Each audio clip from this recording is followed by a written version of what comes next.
Welcome to the West Wing Week, your guide to everything that's happening at 1600 Pennsylvania Avenue. This week, the president broke bread with my brother's keeper mentees, shared the stage with Eric Holder and Aretha Franklin, and welcomed law enforcement officials and Peace Corps volunteers to the White House, while the vice president was in Guatemala to discuss investing in Central America. That's February 27th to March 5th, or just a souvenir. On Friday, the president welcomed Liberian President Ellen Johnson Sirleaf to the White House. They discussed the ongoing Ebola response and the region's broader plans for an economic recovery.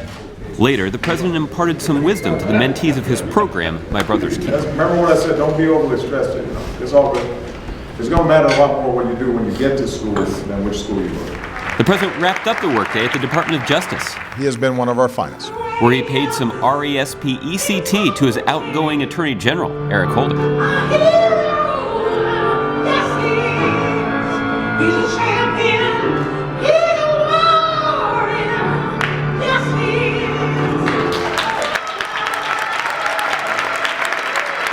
On Monday, the President's Task Force on 21st Century Policing met to share their report, which you can check out online, containing specific recommendations on how law enforcement and the communities they serve can work together to build trust and keep those communities safe. A lot of work has been done. There's some good answers to be had if we don't make this a political football or sensationalize it, but rather really focus on getting the job done. In the afternoon, the Vice President and Dr. Biden arrived in Guatemala, where the Vice President began 2 days of meetings with Central American leaders, an opportunity to discuss the Alliance for Prosperity plan announced last November, which seeks to improve living conditions in Central America.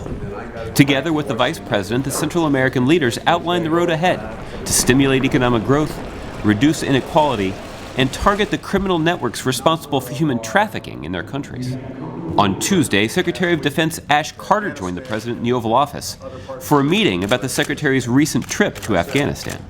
Later, the president and first lady championed their Let Girls Learn initiative, elevating efforts to help adolescent girls worldwide attend and stay in school despite the circumstances or customs of their communities that might otherwise keep them from a quality education. I hope that more of our girls and our boys here in the U.S. will learn about the sacrifices girls worldwide are making to get their education, how they're pushing forward in the face of poverty and violence, death threats, and so many other horrors. I want our young people to be awed by these girls.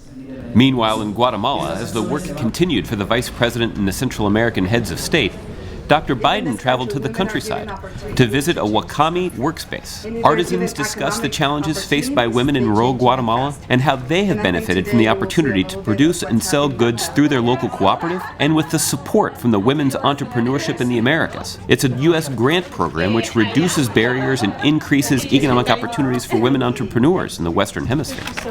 Later, the Vice President stopped by a local municipal office to witness firsthand how investments in the region have contributed to a decrease in violent crime and homicide rates. Before departing Guatemala, the Vice President met with children participating in a karate program funded by anti-violence efforts.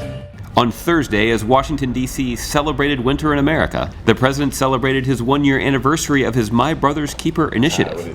He released a reflection to mark the occasion. A year ago today, we launched what we call My Brother's Keeper, a way to make sure that we're reaching young people who sometimes don't have the kind of opportunities that we want every American child to have. And we need more communities to step up. We need more businesses and philanthropies. We need more universities. And we need more individuals to get involved. If you're interested, go to whitehouse.gov/MBK. So stay engaged with us on Facebook, Twitter, and Instagram. And remember, you can find out more information on any of these topics or see complete videos of these events at whitehouse.gov. So thanks again for checking out this edition of your West Wing Week.